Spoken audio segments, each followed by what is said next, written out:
गणेश भगवान को प्रणाम, माता सरस्वती को प्रणाम, जय सीताराम हनुमान। ये है ह्यूमन, इंसान। इंसान के यहाँ पर है थाइमस।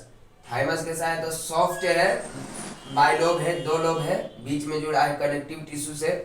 ये थाइमस बहुत ज़्यादा महत्वपूर्ण है किसी भी रोग से लड़ने के लिए, चाहे कैंसर हो, चाहे कोरोना हो या कोई भी डिजीज हो, सबसे लड़ने में ये थाइमस बहुत काम महत्वपूर्ण है। क्यों? क्योंकि हमारा इम्यून सिस्टम को बनाने में इसका बहुत बड़ा योगदान है। ये जो थाइमस है ये 15 साल तक के बच्चों में सबसे बड़ा हो जाता है, फिर धीरे धीरे घट भी जाता है। क्यों? क्योंकि इसका लिम्फोइड कंटेंट घट जाता है, इसलिए फिर इसका साइज भी घट जाता है। बेसिकली ये साइंस क्लास नहीं या फिर थाइमस का क्लास नहीं है। इसके बाद जानेंगे कि इस थाइमस के जरिए हम लोग मोक्ष कैसे पा सकते हैं, निर्वाण कैसे पा सकते हैं, तो इस पर भी हम काम करेंगे। लेकिन उससे पहले जाए इस थाइमस को समझ लेते, बड़ा मजा आएगा। ये रहा इंसान, इंसान के इधर आ गया थाइमस। छोटा सा रहता है, ना बड़ा नहीं है, बड़ा आपको दिख रहा है, छोटा सा रहता है। थाइमस कौन सा क्या सेक्रेट करता है? थाइमोसिन। ये थाइमोसिन सेक्रेट करता है। कहाँ पर सेक्रेट करता है? ये डायरेक्ट ब्लड स्ट्रीम पर थाइमोसिन सेक्रेट कर देता है। ये थाइमोसिन केमिकल सेक्रेट करता है डायरेक्ट ब्लड में। ये थाइमोसिन जाकर ब्लड में क्या करता है? ये प्रोलिफरेट कराता है और ये प्रोलिफरेशन एंड मैच्योरेशन कराता है किसका? तो टी लिम्फोसाइट्स का। आपको पता ही है कि शरीर के इम्यून सिस्टम में जो दो सेल सबसे महत्वपूर्ण है या केवल महत्वपूर्ण है वो है T cell and beta cell. तो ये जो टी सेल है इसको थाइमोसिन ही काम करा रहा है। थाइमोसिन ही इस पर पूरा टी सेल को उत्पन्न कर रहा है। इसका केमिकल जो कि थाइमस रिलीज करता है थाइमोसिन, फिर थाइमोसिन प्रोलिफरेट कराता है या फिर मतलब बढ़ाता है और उसको मैच्योर लड़ने के काबिल बनाता है। किसको? तो टी लिम्फोसाइट्स को, टी सेल्स को। इस थाइमस को थ्रोन ऑफ इम्यूनिटी भी कहते हैं। देख रहे हैं, इम्यूनिटी का राजगद्दी। थाइमस कितना महत्वपूर्ण है, मतलब अगर थाइमस हटा दिया जाए या फिर थाइमोसिन रिलीज करना बंद कर दे तो आप तो ऐसे ही मर जाएंगे। ना बुखार से लड़ पाएंगे, ना बैक्टीरिया से लड़ पाएंगे, किसी से नहीं लड़ पाएंगे, वायरस से तो लड़िए नहीं पाएंगे। पूरा का पूरा इम्यूनिटी जो है वो पूरा का पूरा नहीं, लेकिन बहुत हद तक थाइमस पर ही निर्भर है। तो ये थाइमस हो गया बहुत महत्वपूर्ण। अब आते हैं हमारी जिंदगी में थाइमस क्या है जो हमें लड़ने की शक्ति देता है मुश्किलों से, आई हुई आफतों से। वो है वैल्यू। वैल्यू क्या है कि हम किसी का बुरा नहीं करेंगे, हम सच बोलेंगे, हम मीठा बोलेंगे, हम भगवान का सदा शुक्रिया अदा करेंगे, हम जिस भी परिस्थिति में रहेंगे हम कभी भी खुद को कमजोर नहीं होने देंगे, हम सदैव धार्मिक बने रहेंगे। धार्मिक का मतलब ये नहीं है कि हम बकरा का बलि चढ़ाएंगे या फिर टोपी पहन के जाकर मस्जिद चादर चढ़ाएंगे। यहाँ धार्मिक का मतलब है कि अपने कर्तव्य का निर्वाह पालन अपनी जान की आहुति देकर भी करेंगे। जैसे पुत्र का धर्म हो गया माता पिता की सेवा, विद्यार्थी का धर्म हो गया विद्या ग्रहण करना। इसी तरह जब आपके पास वैल्यू होता है ना कि हम किसी का अहित नहीं होने देंगे अपने सामने। मान लीजिए आप छुआछूत नहीं मानते और आपका वैल्यू है कि हम इस दोष को खत्म करके रहेंगे छुआछूत को, तो जैसे ही आपके सामने कोई वो हरकत कर रहा होगा आप जाकर उसको एक तमाचा मार दिया, तो ये कर्म, तमाचा मारना हो गया कर्म। लेकिन ये कर्म आया कहाँ से?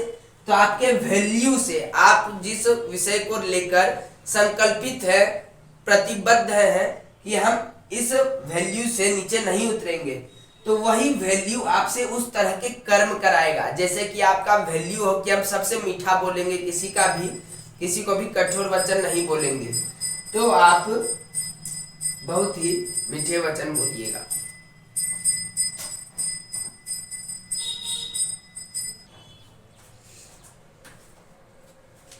थोड़ा जाना पड़ा था, काम पड़ गया था। तो उसी तरह के आप फिर कर्म करिएगा जिस तरह के आपके वैल्यू होंगे। आपका वैल्यू होगा हम विद्यार्थी हैं, हमारा धर्म है विद्या ग्रहण करना, तो आप किसी भी परिस्थिति, आपको सिनेमा हॉल में ले जाकर बैठा दिया जाए तो वहां भी आप विद्या ग्रहण कर लेंगे। कैसे करेंगे? या आप ऐसे विद्यार्थी को ढूंढे जिनका वैल्यू ही है विद्या ग्रहण करना। याद रखिएगा, विद्या ग्रहण करना, रट्टा मारना और रिजल्ट में अच्छा नंबर लाना तीनों अलग चीज है। लेकिन आप जब यही कर्म करते हैं तो ये कर्म करने के बाद आप निरासक्त बन जाते हैं, आपकी आसक्ति खत्म होने लगती है इस दुनिया से, मोह खत्म होने लगता है आपका। कैसे? मान लीजिए छुआछूत वाला जो एग्जाम्पल दिया आपने, जाके उसे एक तमंचा मारा, वो आदमी बहुत ताकतवर था, उसने आपकी धुलाई कर दी और 10 गुना, लेकिन आपका संकल्प मजबूत था, आप उसके बाद भी उसको थूर दिए। इसके बाद जिस आदमी को आपने बचाया, जो छुआछूत का शिकार हो रहा था, उसने आपके साथ कर दिया धोखा। ऐसा नियम है, आप जिसको बचाते हैं फिर वही आपको डुबाता है। लेकिन याद रखिएगा, फिर भगवान आपको बचा लेता है। इसलिए किसी का अच्छा करने से बिल्कुल ना हटे कि हम इसका अच्छा क्यों करें, यही हमको डुबा देगा। आप उसका अच्छा करिए, फिर वो आपका बुरा करना भी चाहेगा तो भगवान आपको बचाएगा। उसका आप भला इसलिए नहीं करिए कि वो आपका ऋण माने, इसलिए भला करिए कि परमात्मा खुश होगा। इस तरह से आप निरासक्त हो जाएंगे। जब आप कोई भी कर्तव्य पालन करता है ना, कर्तव्य पालन का एक बहुत ही अच्छा बात है कि वो आपको निरासक्त बना देता है। आप माता पिता की सेवा कर रहे हैं तो आप माता पिता की सेवा करते रहें पूरा।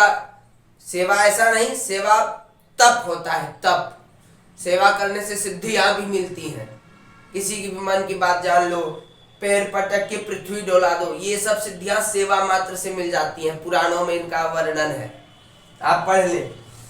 और कर्तव्य पालन से आप निरासक्त हो जाते हैं, और निरासक्त आप जैसे ही होते हैं आपको क्या मिल जाता है? जिसके लिए योगी योग करता है, ध्यानी ध्यान करता है, जिसके लिए लोग परोपकार करता है, अनेकों अनेक, जिसके लिए इंसान जन्म लेता है, मोक्ष, मोक्ष की प्राप्ति हो जाती है।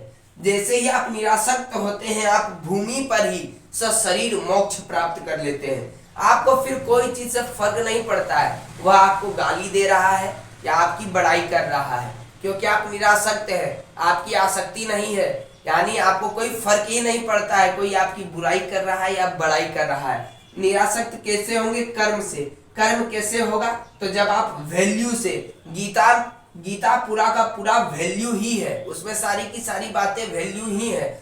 जब आप गीता पढ़ेंगे, कोई जैसे माता पिता की सेवा, ये भी एक वैल्यू, अगर उसी की है तो उसी अनुसार फिर कर्म होगा, उसी कर्म के अनुसार आप निरासक्त हो जाएंगे।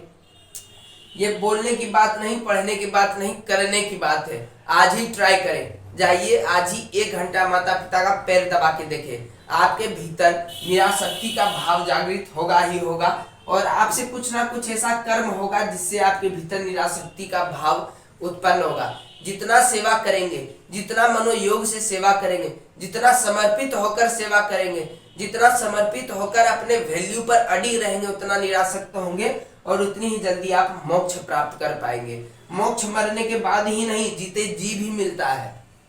हाँ, बस निरासक्त होना पड़ता है, उसके लिए कर्म करना पड़ता है, और कर्म करने के लिए वैल्यू लाना पड़ता है अपने भीतर, दृढ़ संकल्प वाला।